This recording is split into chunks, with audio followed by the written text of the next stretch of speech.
We welcome everyone to today's hearing on artificial intelligence and criminal exploitation. I now recognize the gentlewoman from Florida, Ms. Lee, to lead us in the Pledge of Allegiance.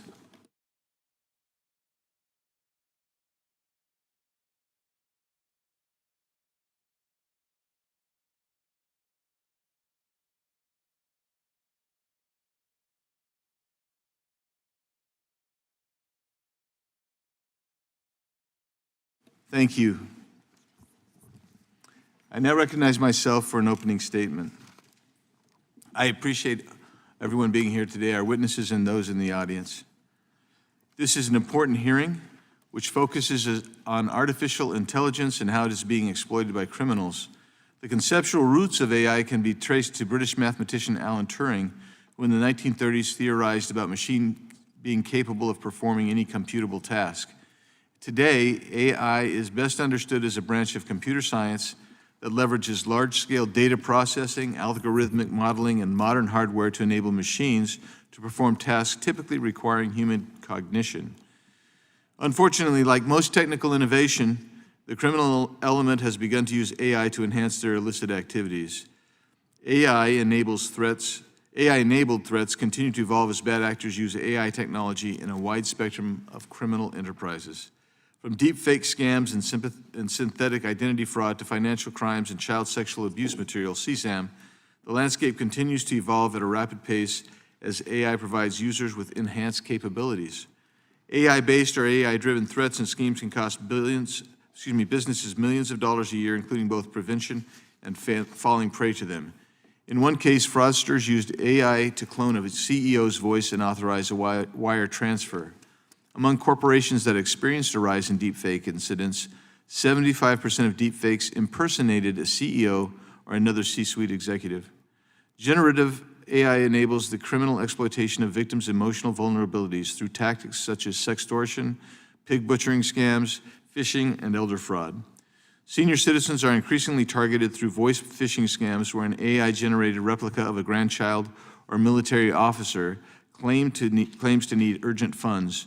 In one case, a Colorado mother received a call from what sounded like her daughter pleading for help. The voice was AI-generated, cloned from a short online clip, and used to demand ransom. The voice was indiscernible to the mother who wired $1,000 to scammers in Mexico.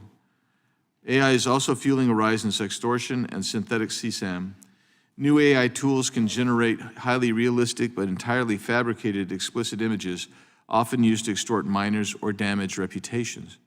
Some sextortion scams exploit the trust associated with platforms like Apple's iMessage by impersonating classmates or romantic interests via recognizable blue bubble interfaces.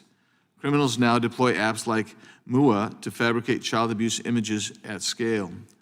Stanford University researchers have uncovered evidence that generative models were trained on real exploitative content.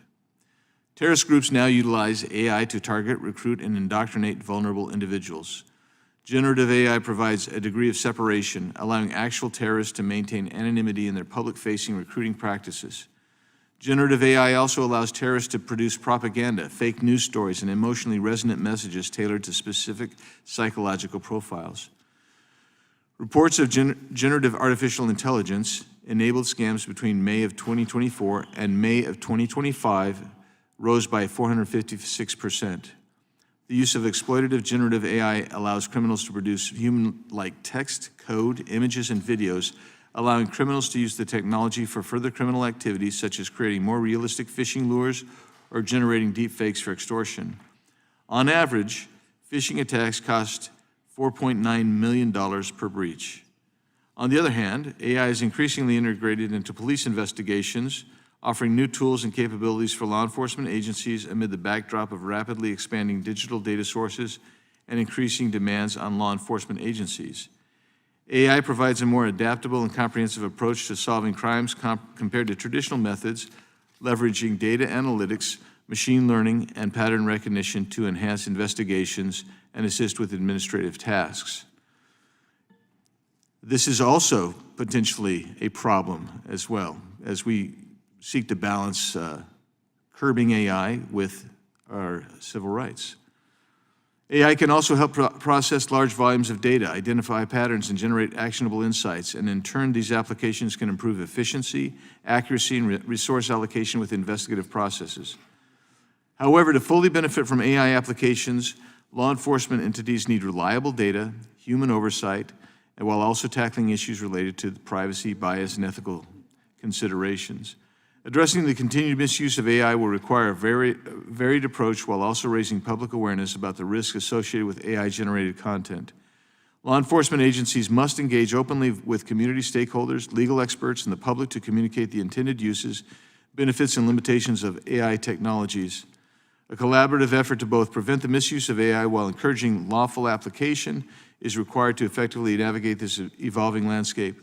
I am excited for today's hearing. I think this is the first of its kind. I believe it will be only the first of its kind as we consider AI and its continued expansion of influence in our lives. And I'm looking for a very substantive discussion that I anticipate a substantive discussion that we're going to have today. And with that, I yield back and recognize now our ranking member, Ms. McBath, for her opening statement.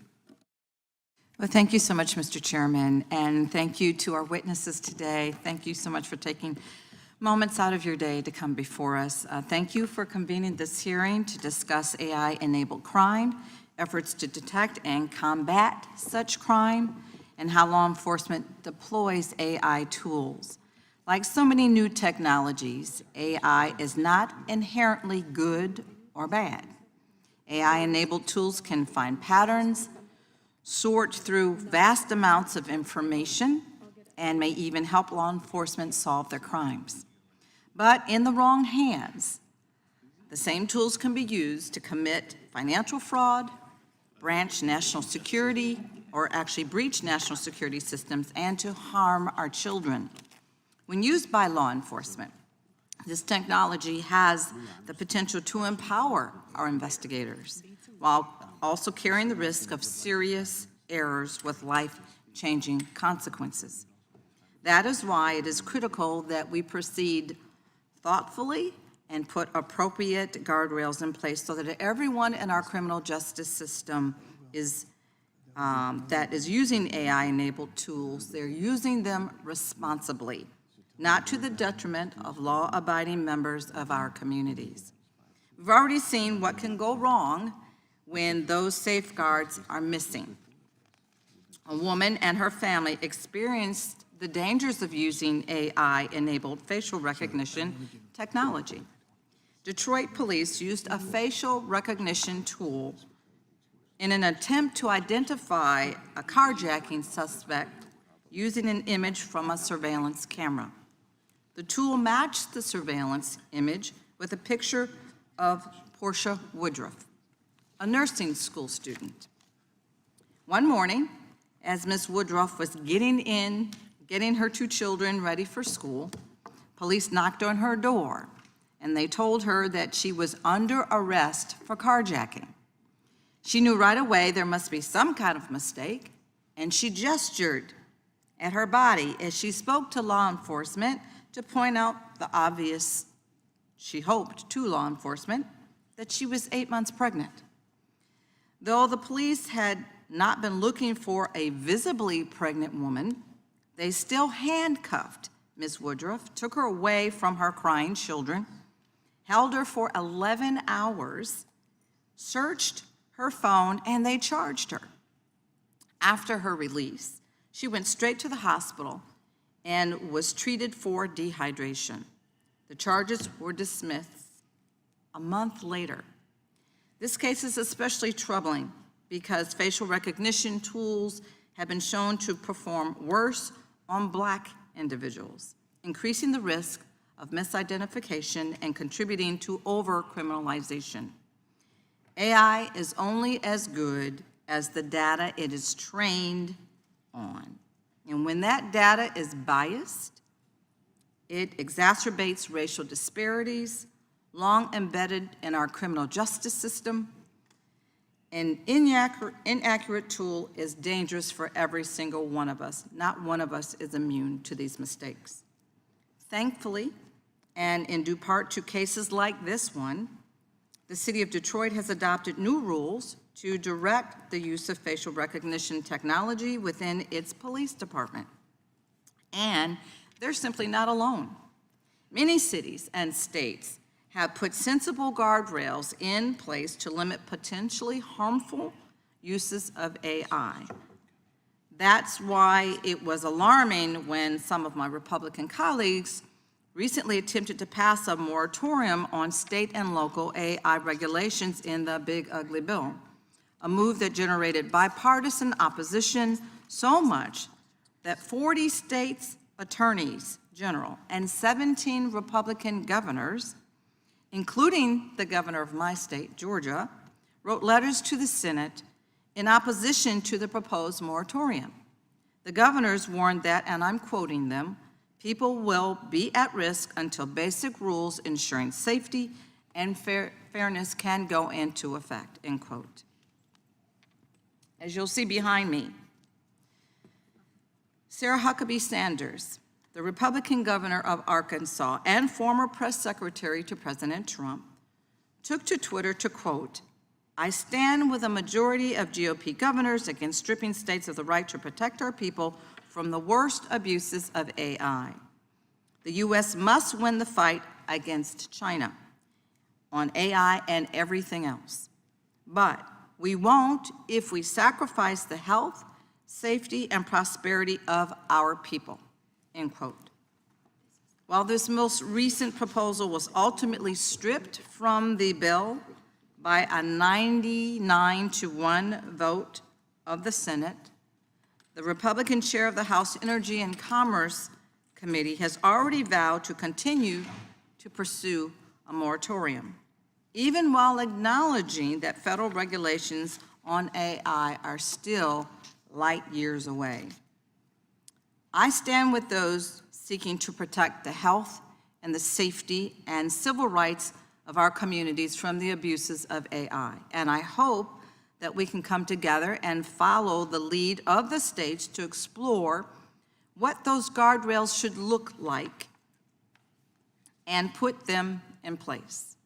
I look forward to learning more from our experts here today. Hearing from you is going to be extremely critical for us on this very important issue. But before I yield, Mr. Chairman, I ask unanimous consent to enter into the record two letters. The first, a letter from 17 Republican governors in opposition to a moratorium on state and local regulation on AI, and the second, a letter from 40 state attorneys general, both Republican and Democrats, in opposition to a moratorium on state and local regulation of AI. Without objection. I yield. The gentlelady yields. Without objection, all of the opening statements will be included in the record. We'll now introduce today's witnesses, and we're very grateful for our witnesses. Dr. Andrew Bowne, okay.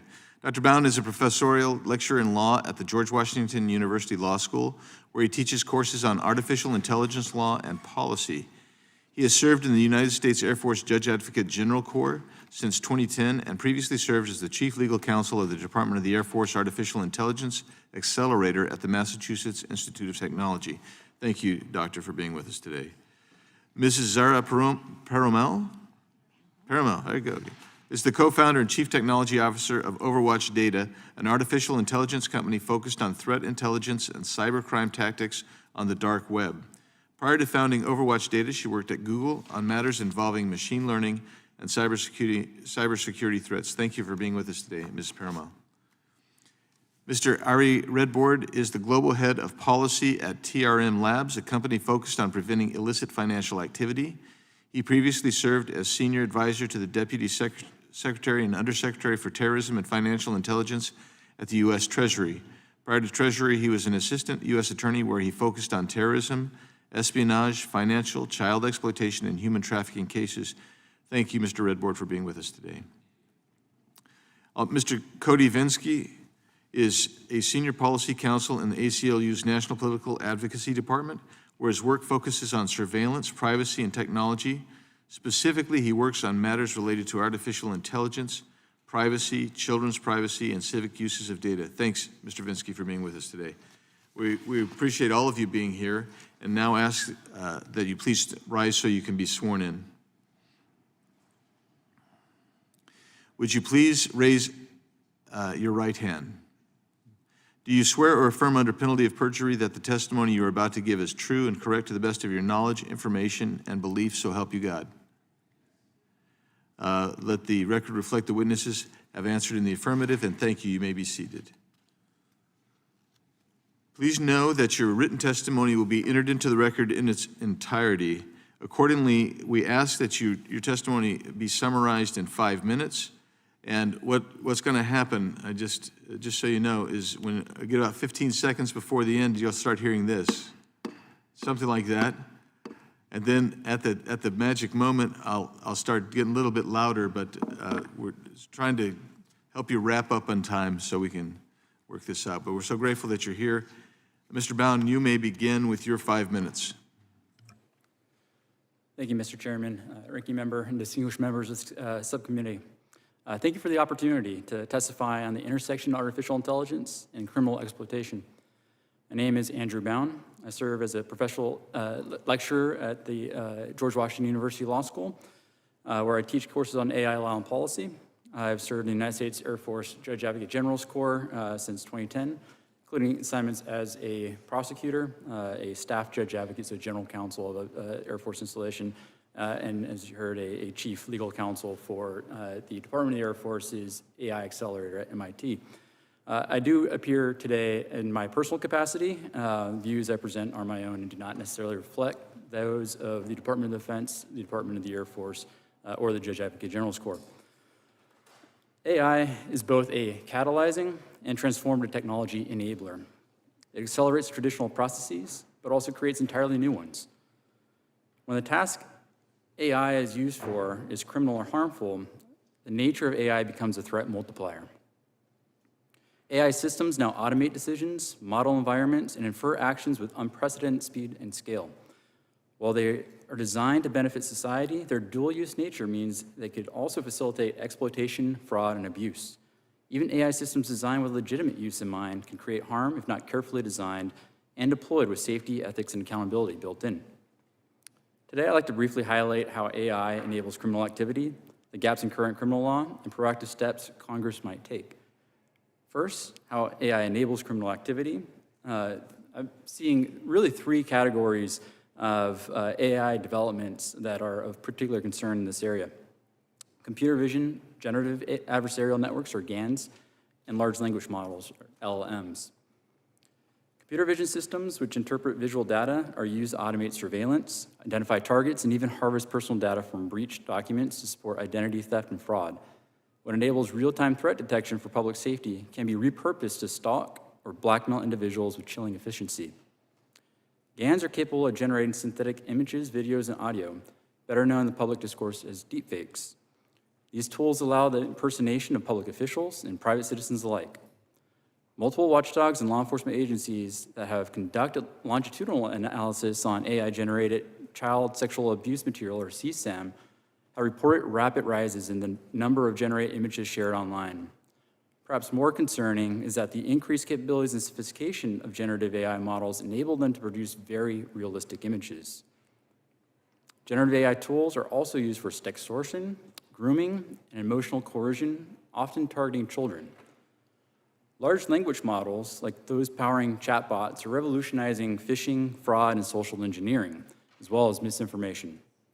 They engage victims in extended realistic conversations, target elderly people and vulnerable people in scams, or overwhelming financial institutions with thousands of tailored loan applications.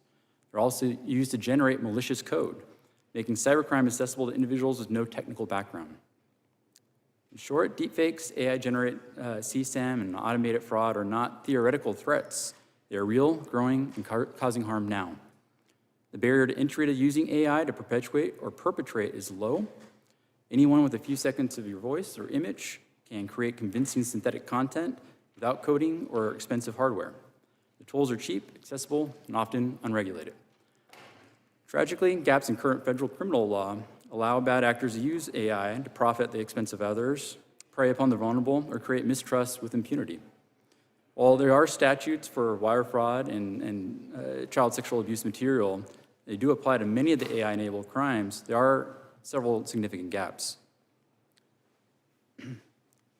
More alarming still are emerging threats such as autonomous criminal activity, cross-border AI-enabled crime, and algorithmic market manipulation, for which criminal liability is unclear or altogether absent. There are a variety of strategies that this subcommittee, as well as Congress, can consider, including criminal law reform, that could define new offenses for malicious use of AI, particularly for deepfakes and AI CSAM. It could also provide sentencing enhancements for crimes aggravated by the use of AI tools when those tools augment the scale or impact of the harm, or make it more resource intensive to investigate and prosecute. You could also look at enabling AI safety and transparency requirements. And in conclusion, AI is a revolutionary enabler, but does not self-regulate. Bad actors choose to exploit it, the law must be ready. Thank you, Mr. Chairman, for the time. Thank you, Dr. Bowne. And we have your written testimony, which is more expansive, so remind everybody we have that, so appreciate that. Ms. Perumal, for you, we give you your 5 minutes now. Chairman Biggs, Ranking Member McBath, and members of the committee, thank you so much for the opportunity to testify today and for creating this forum to discuss how AI is changing the landscape of cybercrime. I'm honored to share my perspective on how this technology is making these threats more accessible, more personalized, and more difficult to detect. My name is Zara Perumal. I'm the co-founder and CTO of Overwatch Data, a cyber threat intelligence company that uses AI to identify and analyze emerging threats in the cybercrime and fraud ecosystems. Through our work, we see every day how AI is used to both prevent and also to facilitate criminal activity. I'd like to focus my remarks today on how we see AI changing the threat landscape and what we can do about it through both education and innovation. AI is a powerful general-purpose tool with a broad range of applications for criminal activity and for a broad range of threat actors. It can be used to learn how to commit crimes, to write code, craft realistic scam text messages, generate audio or voice clones, and of course, create deepfake images or videos. Across this wide range of malicious use, 3 trends stand out. First, AI is reducing the barriers to entry for cybercrime. Users can ask a chatbot, excluding ones explicitly designed for fraud, how to commit crimes. They can learn the technical skills they need to carry them out, and they can also use it to make their attacks more convincing and more effective. Second, it's challenging businesses. By subverting identity verification systems, AI can be used to generate a photo for a fake persona or profile. It can then be used to generate high-quality synthetic fake IDs. And then if they're asked to verify their identity, they can join a video call, swap their face with their fake photo, and verify their access to that business. This is a problem not just for the specific business that's being targeted, but it's a problem because it gives them a foothold from which they can hide their identity for the future next online crime that they'll carry out. The third thing we see is crimes are becoming far more personalized. For example, voice clones are used to target the elderly by calling a grandparent in what sounds like their grandchild's voice and claiming to be in the hospital and in need of money. Employment scams prey on young adults who are looking for their first job. And I think one of the most disturbing cases is the nudifying apps, which often target children. They turn ordinary photos into fake sexually explicit images, which are then used to bully, harass, and extort victims, in some cases driving them to suicide. This abuse is carried out to children, both by their classmates and by remote criminals. There's a lot of harm, there's a lot that's changing, but there's also a lot we can do. First, education and awareness can prevent and deter many of these harms. These crimes work because people don't expect them. If we invest in education across schools, workplaces, and communities, we can make these crimes less effective and more costly to carry out. Second, we have an opportunity to combat this with innovation. The same technology that is enabling these crimes can also be used to detect scams, find malware, and disrupt cybercrime. By supporting innovation and strengthening public-private partnerships, we can shift the technical advantage to the defenders. While AI enables crime to be more accessible, more personalized, and harder to detect, I remain optimistic.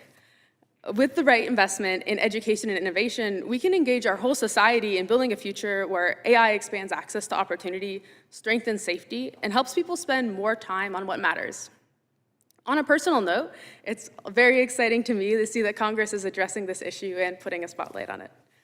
Thank you, and I look forward to your questions. Thank you very much. Mr. Venzke, you're recognized for your 5 minutes. Chairman Biggs, Ranking Member McBath, and members of the subcommittee, thank you for the opportunity to testify today on behalf of the American Civil Liberties Union. I will address 2 issues this morning. First, it is crucial that our response to criminal uses of artificial intelligence adhere to the Constitution, civil rights, and civil liberties.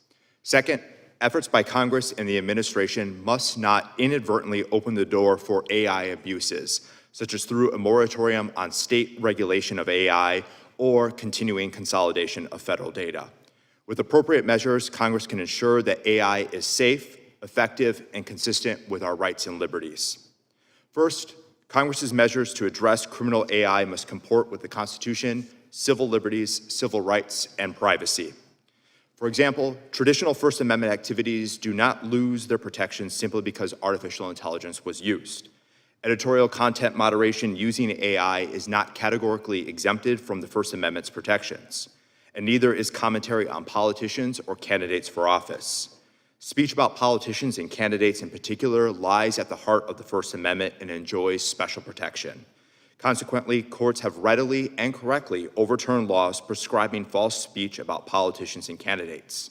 The emergence and use of AI does not change those core foundational constitutional precepts. Likewise, privacy concerns may arise from obligations imposed on platforms that host and distribute AI systems.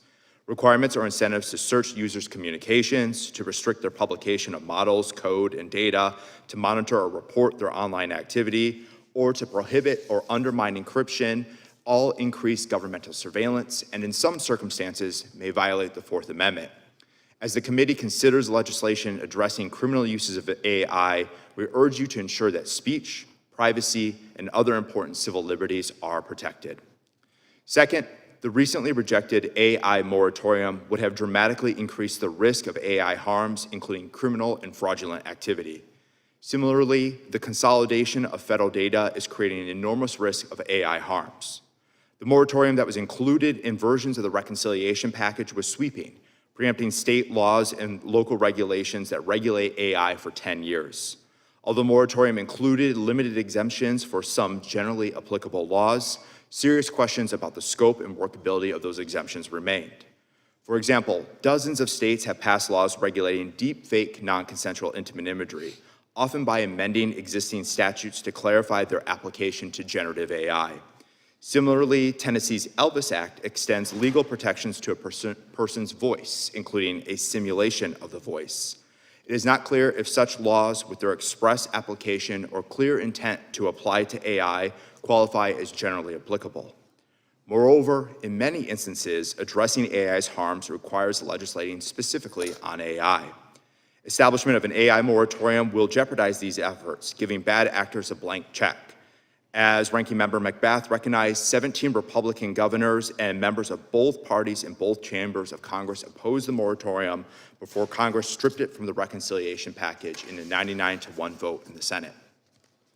Of more immediate concern, consolidation of federal data creates a platform for supercharged AI-driven surveillance.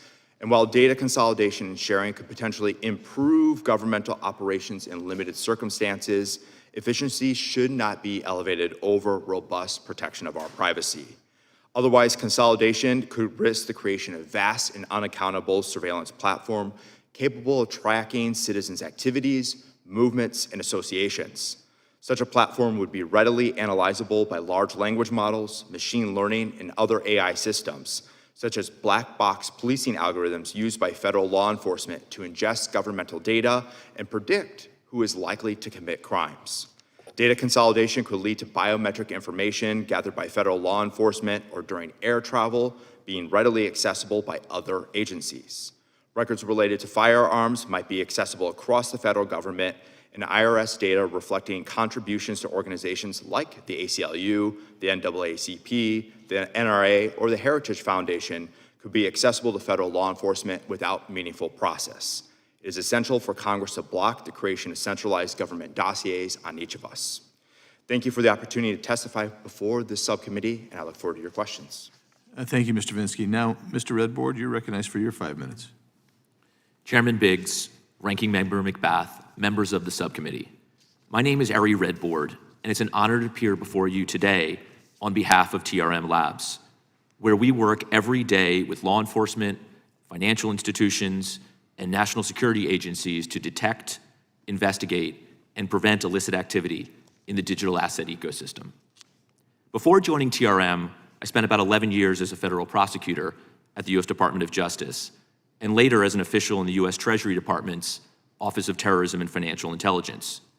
In those roles, and now at TRM, I've seen one truth borne out time and time again.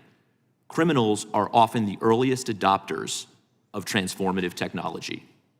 They were among the first to weaponize automobiles to move illicit goods across state lines, adopt pagers and cell phones to coordinate narcotics networks, utilize encrypted messaging apps to evade surveillance, and exploit cryptocurrencies to steal and transfer illicit proceeds at the speed of the internet.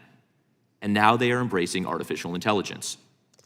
We are rapidly approaching a world in which the bottleneck for crime is no longer human coordination, but computational power. When the marginal cost of launching a scam, phishing campaign, or extortion attempt approaches zero, the volume of attacks and their complexity will increase exponentially. We're not just seeing more of the same. We're seeing new types of threats that weren't possible before AI. Novel fraud typologies, hyper-personalized scams, deep-fake extortion, autonomous laundering. The entire criminal ecosystem is shifting. That is why today's hearing matters. We must recognize that in the same way criminals are leveraging AI to disrupt and deceive, law enforcement and national security agencies must be empowered to use AI to defend and respond. This is not optional. It is foundational to preserving public trust and the social contract itself. If adversaries are deploying large-scale AI-enabled crime with impunity, and if the public no longer feels that government can protect them, we risk a breakdown of that trust. The consequences are not just individual harms, they are systemic, national security level threats to our institutions and civic cohesion. At TRM, we see this shift every day. Through Chain Abuse, our public scam reporting platform, we've tracked a 456% rise in AI-enabled scams, which often use deepfake technology, just in the last year. Ransomware actors are using AI to draft realistic phishing emails, identify vulnerable targets, and deploy malware that adapts to evade detection. On the laundering side, we're seeing bad actors use AI to automate and accelerate illicit money flows. We're also seeing fully autonomous fraud agents scraping personal data, launching scam campaigns, and even coordinating laundering operations. And most disturbing, we're seeing AI used to generate synthetic child sexual abuse material, fake but deeply harmful content traded online and weaponized in sextortion schemes. The solution to the criminal abuse of AI is not to ban or stifle the technology. It is to use it, and use it wisely. We must stay a step ahead of illicit actors by leveraging the same innovations they use for bad, for good. At TRM, we integrate AI at every layer of our platform to combat crime, using machine learning models and behavioral analytics to flag complex obfuscation techniques, trace illicit cryptocurrency transactions in real time, and identify emerging criminal typologies. We are developing and deploying AI-powered defense agents at scale to map illicit networks, triage threats, and surface early warning signs. These operational tools are already being used in the field to help global law enforcement agencies move faster, trace complex laundering schemes, and target the highest risk activity, often stopping criminal networks in their tracks before they can cause further harm. The future of crime will be defined by AI. but so will the future of enforcement. With the right investment, collaboration, and technology, we can meet this moment. Thank you again for the opportunity to testify, and I look forward to your questions. Thanks so much. I appreciate all of you and your testimony, and very, very interesting. I hope we can get to some deep substance on it today. I now recognize the gentleman from North Carolina, Mr. Knott, for 5 minutes. Thank you, Mr. Chairman. To the witnesses, thank you for coming to testify today. This is sort of a novel topic, but as each of you have stated clearly, this is a very important topic, and development around the blockchain technology, AI technology, it's something that is sort of it's only going to become more prevalent and more dominant in just about every area of our life. And that's true here in America, that's true overseas. I think it's going to be one of those paramount moments that it's going to be sort of formative. Where were you before? Where were you after? And to that end, as a former prosecutor myself, when I was prosecuting, I came on at the very end of the AI-free crime. And I started to see how blockchain and cryptocurrencies and artificial intelligence was infiltrating every area of the criminal world. And to that end, Mr. Redbord, as the use of AI and blockchain technology does become more common and it does become more integrated in every avenue, there's obviously access from domestic actors that are criminal and international actors. There's really no border that's recognized. How does that impact the criminal infrastructure, as it were, when you look at domestic versus international crime in that relationship? Thank you so much for the question. Yes, I feel like you would uniquely understand this as a former AUSA as well. Look, we both prosecuted cases in a world where there were, networks of shell companies and hawalas and high-value art and real estate used to launder funds. But today, as criminal actors are looking to blockchains and cryptocurrencies, we can trace every transaction on an open public ledger, right? There's no more bulk cash smuggling. There's TRM to track and trace the flow of funds. So I think what we see right now is this really interesting convergence between AI crime, as we're going to discuss today, and crypto. And really, primarily, crypto is often the means of value transfer in these different crimes, right? You see these deep fake scams where they are scams trying to get cryptocurrency from investors or users. They are ransomware actors who are supercharging attacks where cryptocurrency is the payment. The significant difference now as we're investigating crimes as prosecutors and law enforcement is that we can trace and track every one of those payments on open public ledgers, which allow us to do financial crime investigation really better than we've ever done it before. Is there the ability, as you see it, to pinpoint with specificity criminal activity and, I would say more importantly, going back to the trust that we need in law enforcement, pinpointing criminal actors, because it's such a foggy space to many people? Can you pinpoint the actual criminal as opposed to just criminal activity? It's a great question, and absolutely in many circumstances. What we're doing essentially at TRM is we're taking that raw blockchain data, right, those alphanumeric addresses, those crypto wallets, and we're associating them with real-world entities. Oftentimes it's terrorist financiers, ransomware actors, sanctions, for example, and that allows law enforcement to then take that data and track and trace the flow of funds to build out networks. Cartels are a great example of that today. I'm sorry. Is there a risk that cartels, terrorist states could use legitimate constructs on the blockchain that are developed here in the United States for their own benefit, therefore taking advantage of a legitimate structure or a legitimate software that's developed here? Absolutely. And I think the real challenge for regulators and policymakers is how to ensure that lawful users have access to those types of tools and yet stop bad actors from using them. And to me, the answer is, and the U.S. Treasury Department over the last few years has done a pretty good job on this, target the bad actors, the North Korean cyber criminals, the ransomware actors, the scammers, as opposed to necessarily the lawful services that they're using.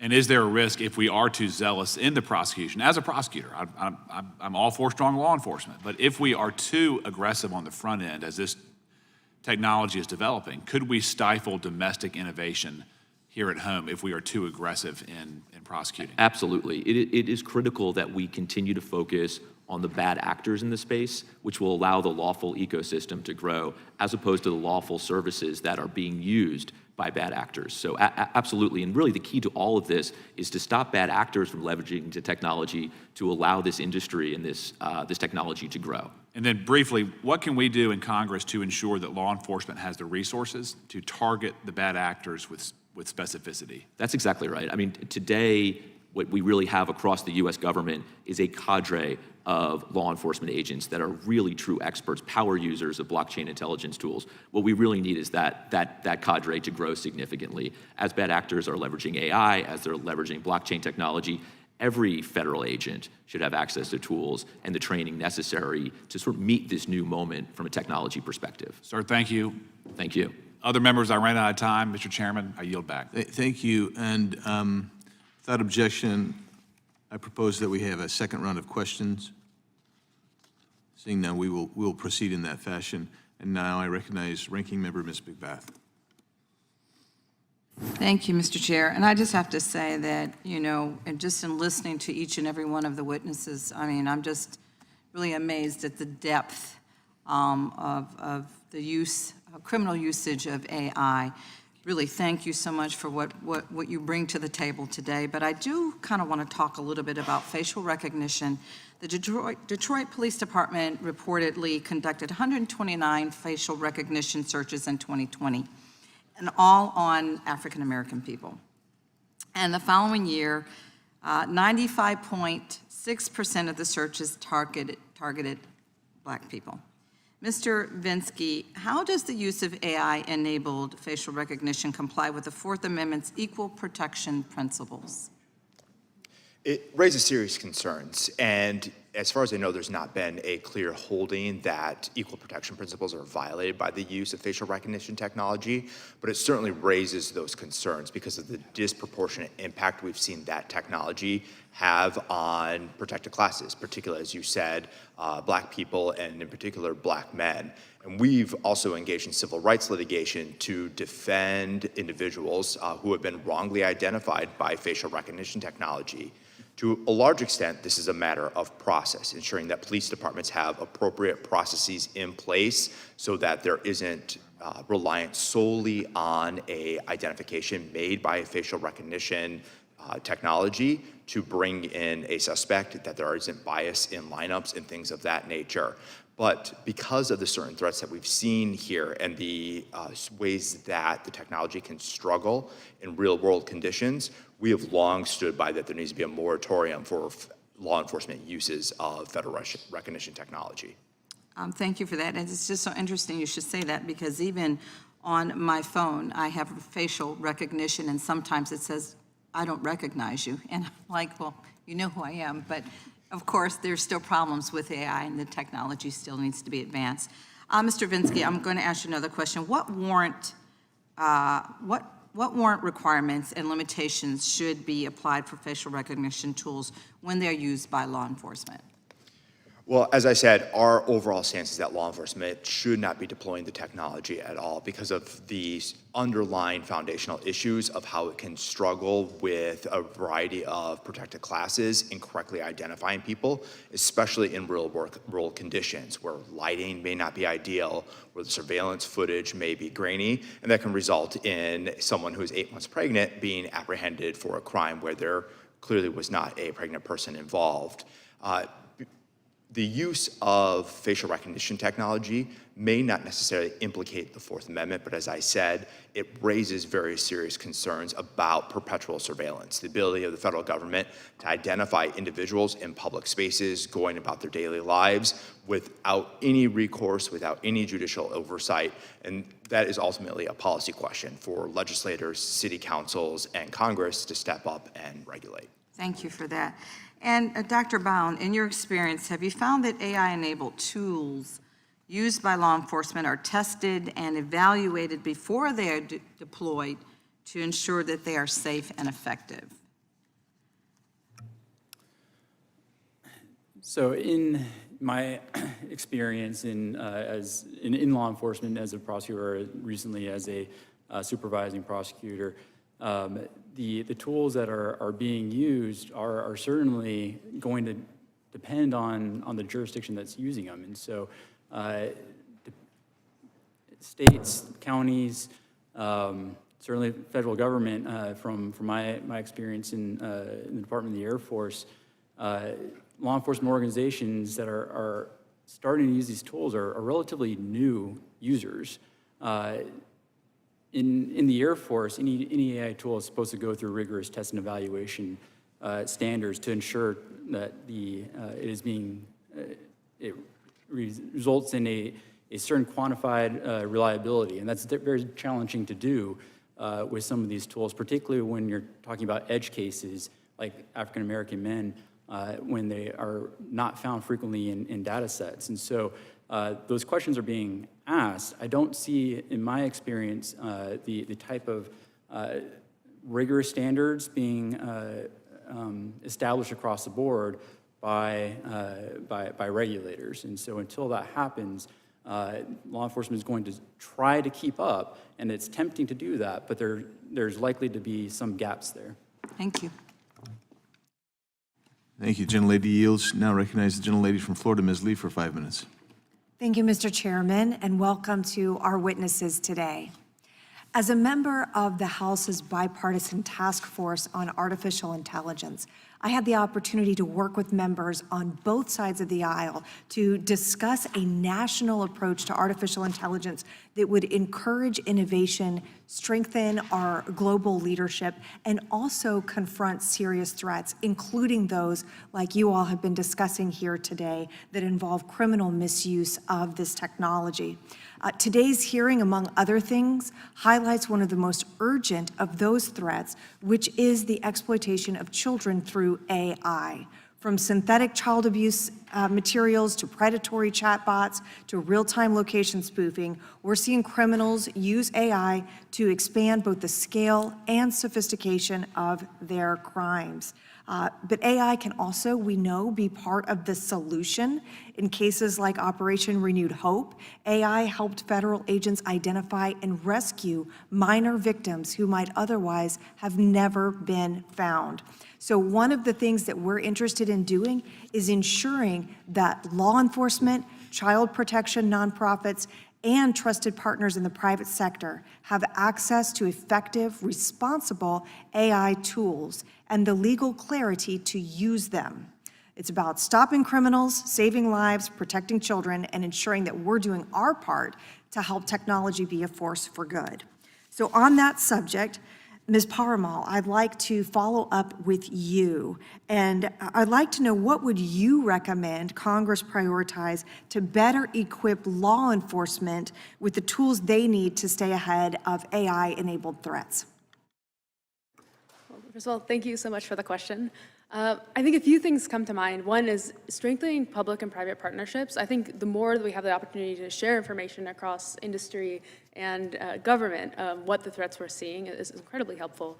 I also think making it easier to share technology and share the innovation. I think, frankly, it can sometimes be difficult, especially as small businesses trying to figure out how to share that technology, which makes a delay, so that as you have a new way that we can maybe find something like trafficking or better detect AI-generated harm, it can be difficult to then deploy that. So I think anything that is to improve that public-private partnership would be incredibly helpful.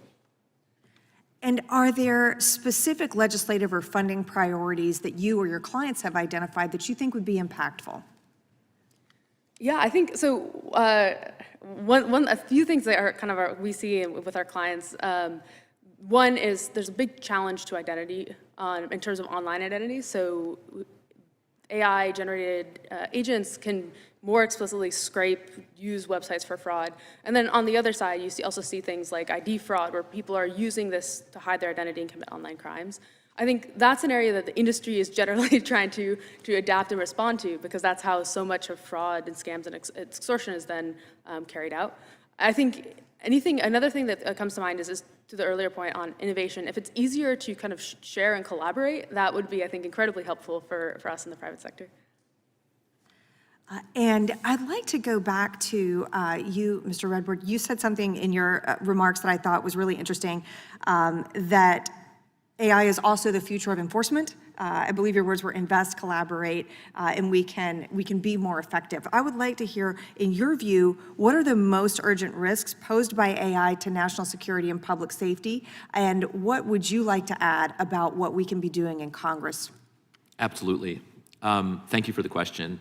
Really, what we see AI doing today is supercharging criminal activity that we've seen exist for some time. So now you don't need ransomware affiliates because you can have AI agents that are automatically deploying malware. We're seeing cyber attacks, at scale by North Korea and other types of cyber actors. And then we're seeing the laundering of the funds that are stolen move faster than ever before. As I mentioned in my testimony, we've seen a 456% increase from last year in scam activity involving AI. We have to move as fast as the criminals. So when we think about these issues at TRM, it's can we move faster? How can we use AI the same way they're moving funds to track and trace those funds in order to ultimately seize them back? So when you ask, it's the tools and the training to ensure that every single law enforcement and national security professional have access to the same tools that many cyber criminals are using today, and obviously the funding necessary to support that, as well as the training.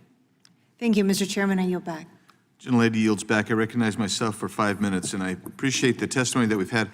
I have a different line of questions for the next round, but things you've said in your testimony and what I've heard in the first round makes me want to ask some specific areas. You don't have a lot of time to respond, so I'm going to ask, and because I want a quick response from every one of you. So one of you mentioned the Elvis Act in Tennessee, which prohibits the simulation of Elvis's voice. Basically, that's how that generated. What about any other person? So I'm thinking, what if you do it if there's a deep fake of any other public figure, and you have that person say something that's pernicious, something that's bad, something that's politically inflammatory, whatever? What do we have laws in place that would prohibit that, or is it just wild, wild west? We'll start with you, Mr. Redbord. Sort of slightly more broadly, I would say that we have laws in place that absolutely cover a lot of these areas, but we're going to need to add AI to a lot of them. When I think about these issues, for example, when you talk about these types of scam activity that are being supercharged by AI, we have wire fraud statutes to address them. Right, and we'll get into that too, but I'm talking specific. This is a specific case. So let's say you have a public figure and you have them say something that's totally outrageous, it's totally deep faked. You can't tell, the average person can't tell if that person if that language was attributed to that person elsewhere. You might have a libel. I mean, it'd be a civil claim. You might have a civil claim of libel or defamation of character or something like that. Does that, in your opinion, exist when someone manipulates a deep fake to do something like that? I think it would require adding additive measures to what we have today. Mr. Venzke. That sort of speech lies at the core of the First Amendment's protections. It's commentary on politicians. And so, for example, when the But it's not commentary on politicians. It's if, let's say with maliciousness, with malice, that's the word I'm looking for. With malice, you say that Andy Biggs said X, Y, this. That's just horrible. You put it in the New York Times, and you did it because you wanted to harm me. And if you take, for example, the Republican National Committee's deepfake about President Biden announcing a draft for Ukraine, that's commentary on public events. But, of course, existing exceptions to the First Amendment still apply to AI.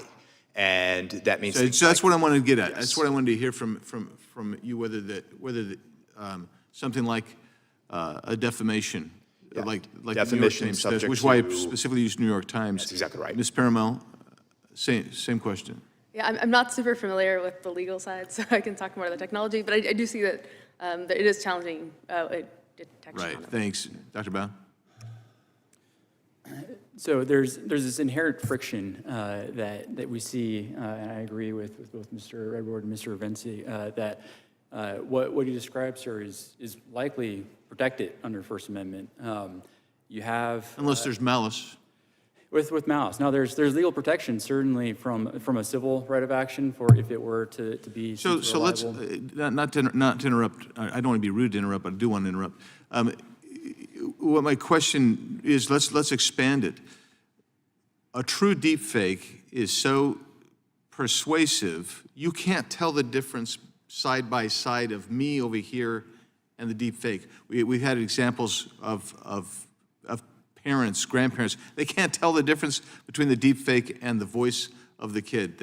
They look the same, they act the same, they're remarkable. How do I have protection, for instance, from someone doing that? I mean, and this is going to lead into the CSAM, which I was hoping I would have enough time to get to that, because it's the same type of deal where you see CSAM, which is so persuasive and sick and disgusting, that's all AI generated.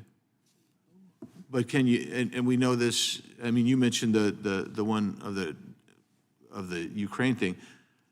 What remedy does someone have when they're a victim of this kind of generative AI?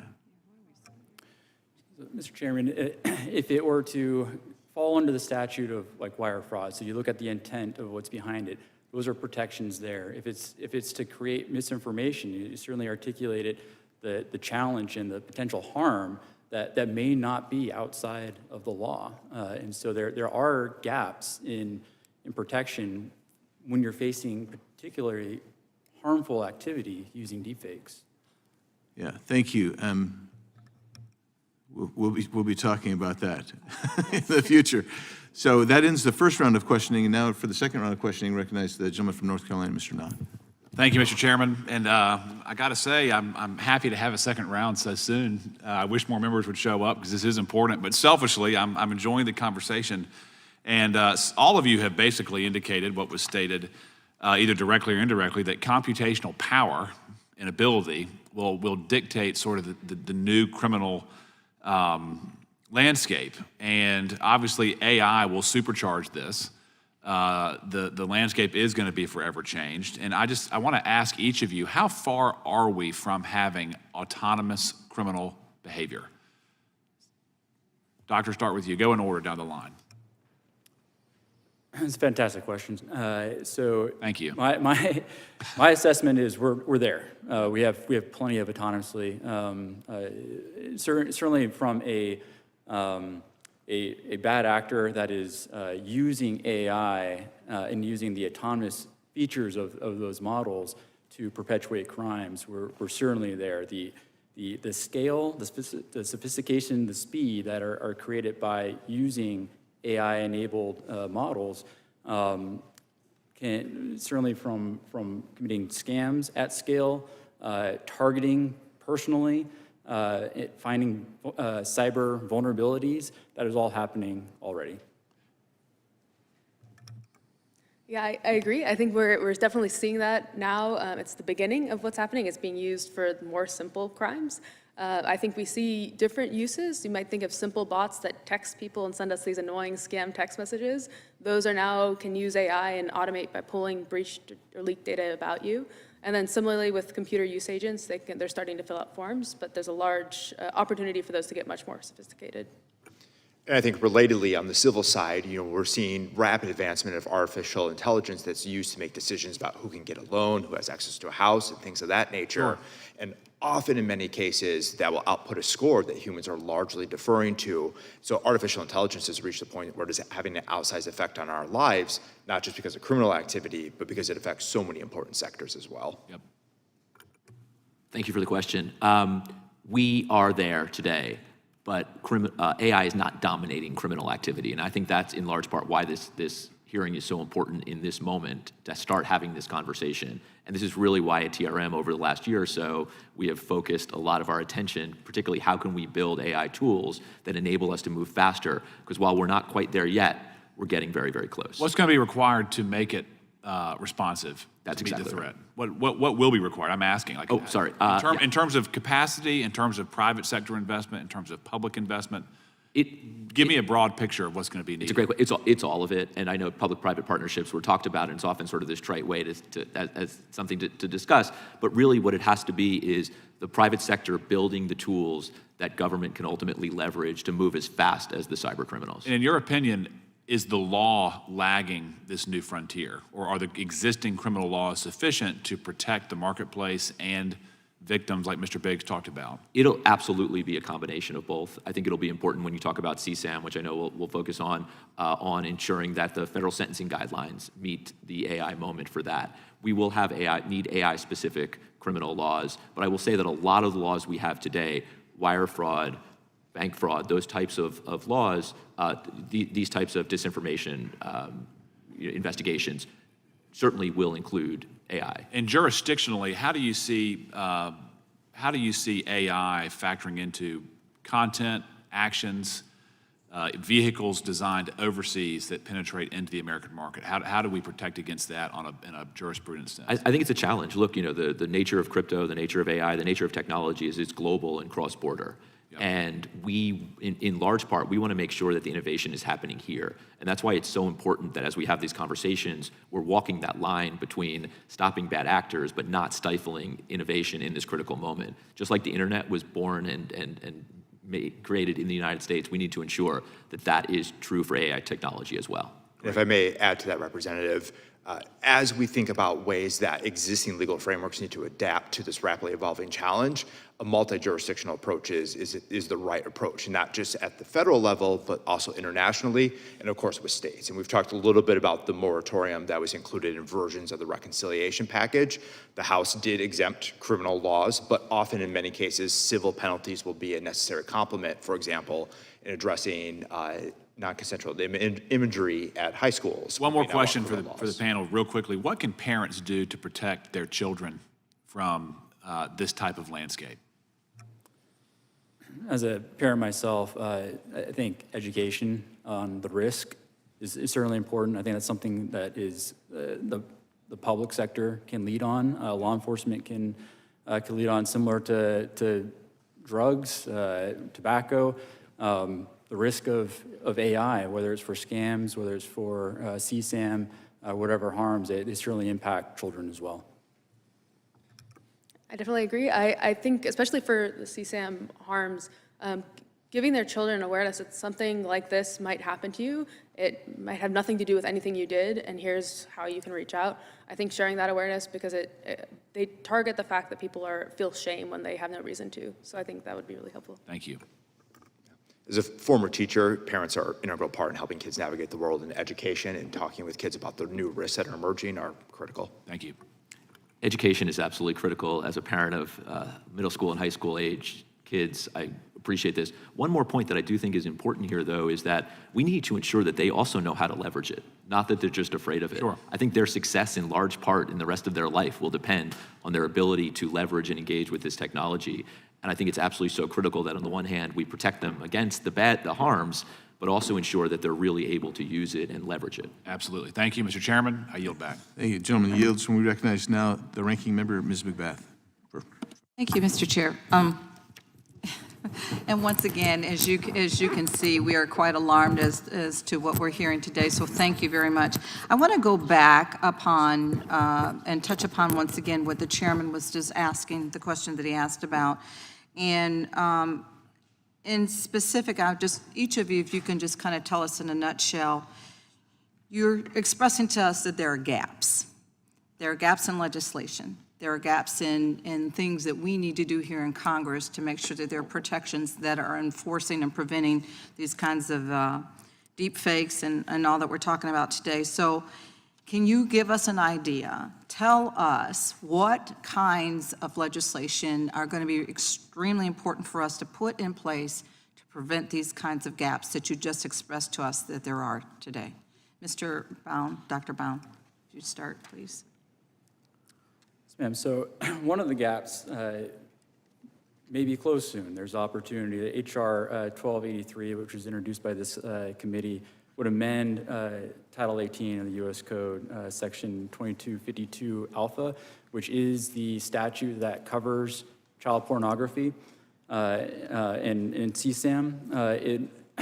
The bill is intended to amend that statute to include AI generate CSAM within the definition and coverage under that criminal statute. And so there's the Title 18, the criminal statutes that may need to be amended, both in content on what is covered, what is criminalized, but also potentially in the sentencing guidelines, as Mr. Redbord mentioned.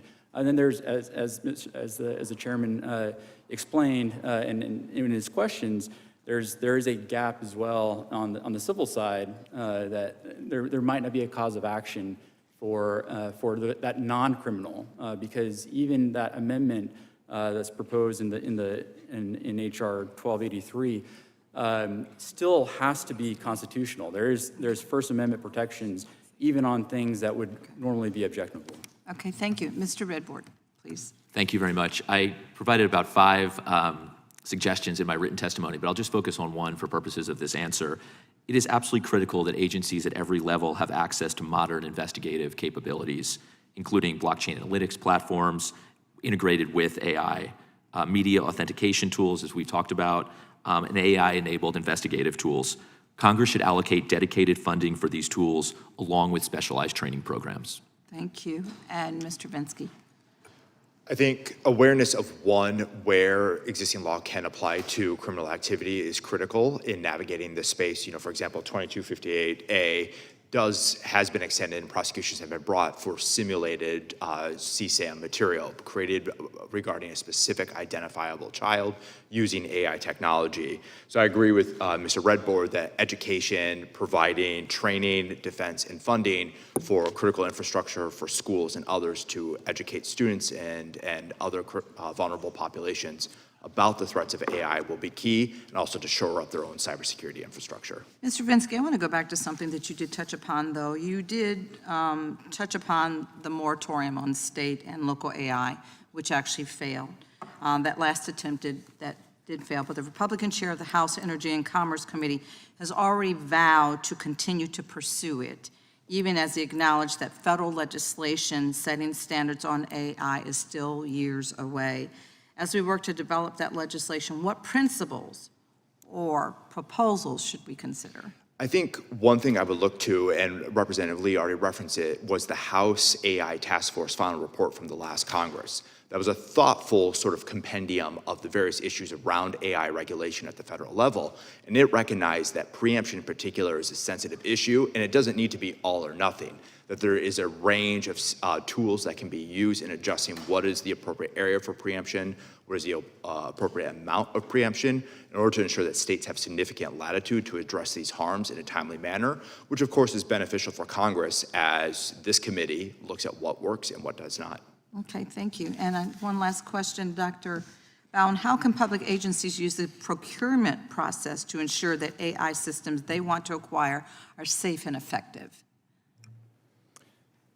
So they certainly articulate what the problem is and what the need is to create a demand signal for private industries, for R&D, for academia, to do the research that is needed. And so the procurement system is a fantastic way for federal agencies or state agencies to ensure that the standards are being met, and that the capabilities are there and are being focused on in the development and the research in the public sector or in the private sector and in academia. Thank you. And Mr. Chairman, I have a unanimous consent request to enter into the record statement from Barry Friedman, Faculty Director of the Policing Project at New York University School of Law, dated July 16, 2025. Also enter into the record a statement for record dated July 16, 2025 from a public citizen regarding the growing threat of criminal exploitation through AI. And then also last but not least, unanimous consent to enter into the record a statement from Keith Kupperschmid, Chief Executive Officer of the Copyright Alliance, dated June 13, 2025. Without objection. Thank you. I yield. Thank you. Chair now recognizes the gentleman from California, Mr. Kiley, for his 5 minutes. Thank you, Mr. Chair, for calling this hearing. It's a hugely important topic, and we have often seen this arms race develop between criminals and law enforcement when it comes to the use of technology, where criminals innovate and law enforcement has to innovate in turn, and it's a matter of just trying to sort of keep up. But with AI, it's a totally different ballgame in the sense that the development of new capabilities is happening so quickly, and the nature of those capabilities is often emergent and surprises even the people who train the systems. And the ways in which they are being applied is equally unpredictable. To me, it seems that integrating AI into law enforcement operations, it's not just a tool at this point, it's absolutely essential. But it's a tremendous challenge and requires a lot of expertise. So it seems to me that we need to be thinking very seriously about how we can have coordination and how we can make cutting-edge tools available to law enforcement across the country.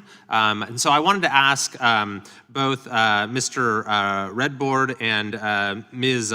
Perumal, if I'm saying that correctly, about your thoughts on this. I know that you have a law enforcement background, and I know that you actually worked at Google, and I believe it was just a couple days ago that Google announced that its cybersecurity AI platform for the first time detected and defeated a software vulnerability in the wild that was known to malevolent actors. So maybe if you could both address kind of the role of the public and private sector in meeting this challenge. Thank you so much for the question. And it's absolutely critical that the public and private sector work together on this, as the question noted. Look, every federal law enforcement agency in the US today is using tools like TRM to track and trace the flow of funds, to automate tracing when it comes to cryptocurrency, to leverage AI tools in that respect. But the reality is that it's still a handful of investigators that have this expertise and training. And as we move from crime on city streets to crime on blockchains and in cyberspace, we're going to need every agent and investigator, not just federal, but state and local, to also have access to these types of tools and training. And as you mentioned, cyber criminals are now using this more and more, and will eventually be using this at scale. Every agent investigator who is investigating these cases, tracking them, needs to be moving as quickly. So I would say tools and training primarily. And then the other piece is really true public-private partnership, where FBI and IRSCI and HSI and others are working closely with the private sector to share information to move as quickly as possible. Thanks very much. Thank you for the question, and I love that you're following the vulnerability discovery. That's awesome. I think, to your point, the criminal ecosystem is using this to scale their offense. We have to use it to scale our defense and to make that more effective if we're going to keep up. And there's a lot of ways we can do that, from better detecting malware to better understanding the tools and tactics they're using, better detecting the scam messages. I think if we can enable, as I said, the public-private partnerships, which we keep repeating, but I think if we can make it easier and much faster to adapt as the criminal ecosystem adapts, that makes us a lot more effective.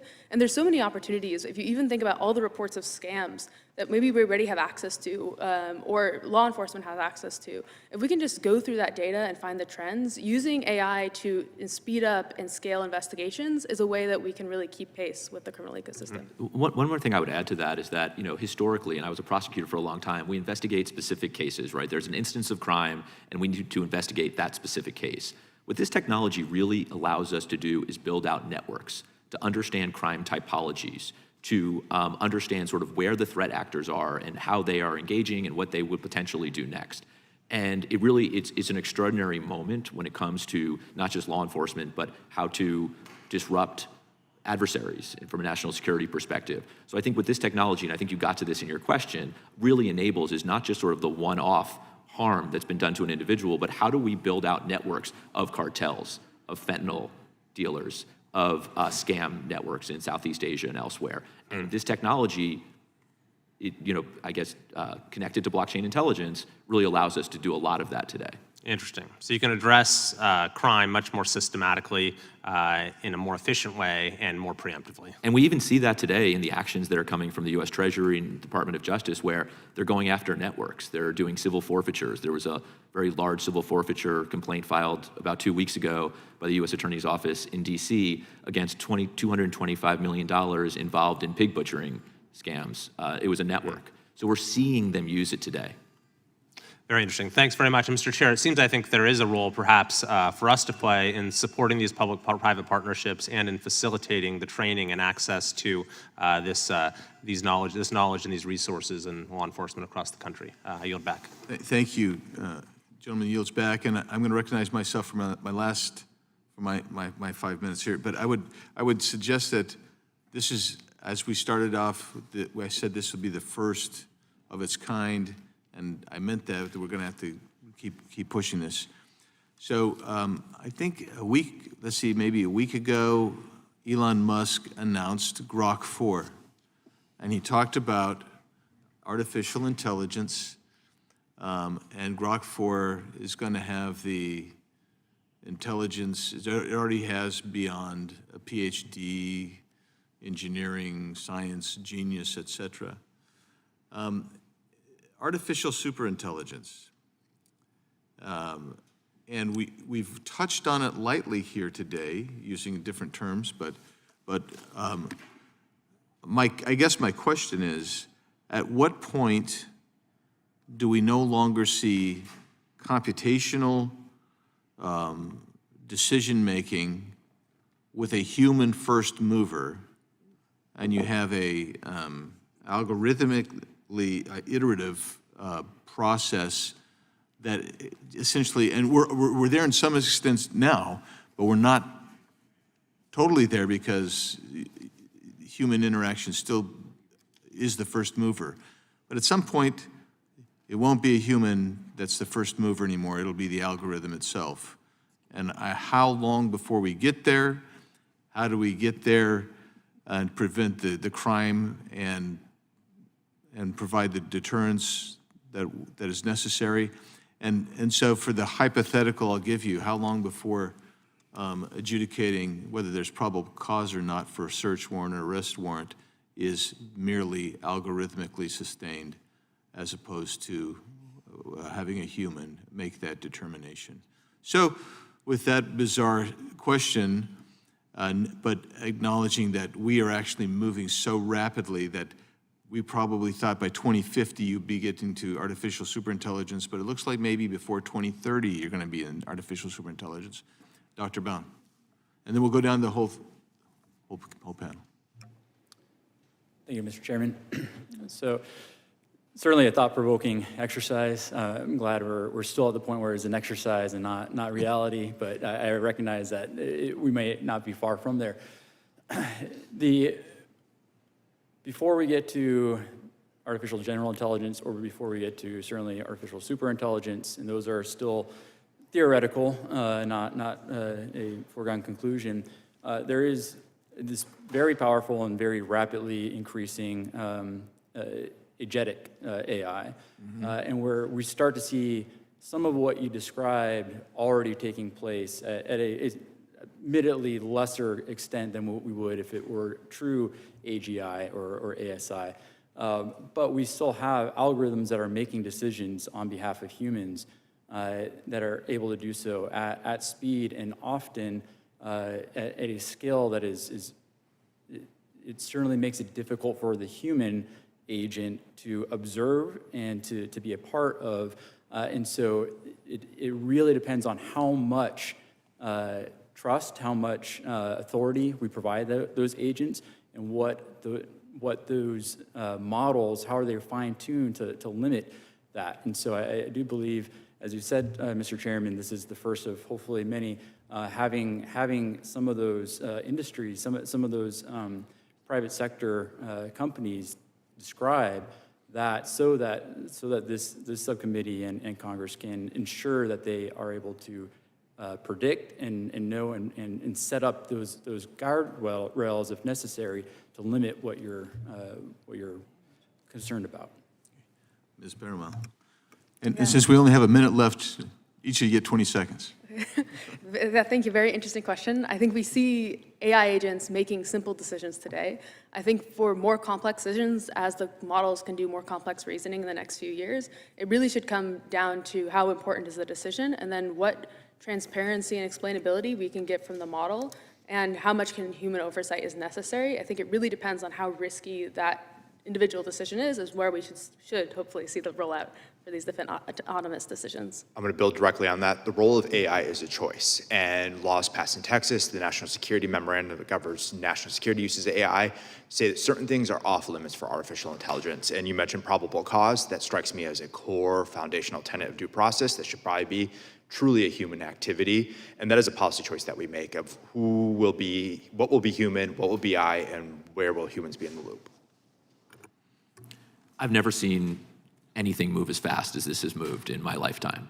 And while I don't have a great answer for how long, it's certainly coming. And if I could leave this committee with anything today, it's that we need to move as quickly, building the tools, working with this body in order to provide the right laws there. As an old school prosecutor, I'm happy with judges still making decisions around probable cause. But I do think we really need to ensure that we also are using the tools defensively to meet this moment. Great. Thank you all for being here. My time has expired. There's so much more to cover with this, and like I say, it's just the first, and hopefully we'll get back together soon and continue this. Please feel free to contact myself or the ranking member. I'm assuming that's okay. Absolutely. She says that's okay, because we want to have a dialogue and see where there's holes, where there's gaps. Let us know. We want to do stuff that's preventative without being constraining, if that's possible. So thank you. With that, we are adjourned. Thank you.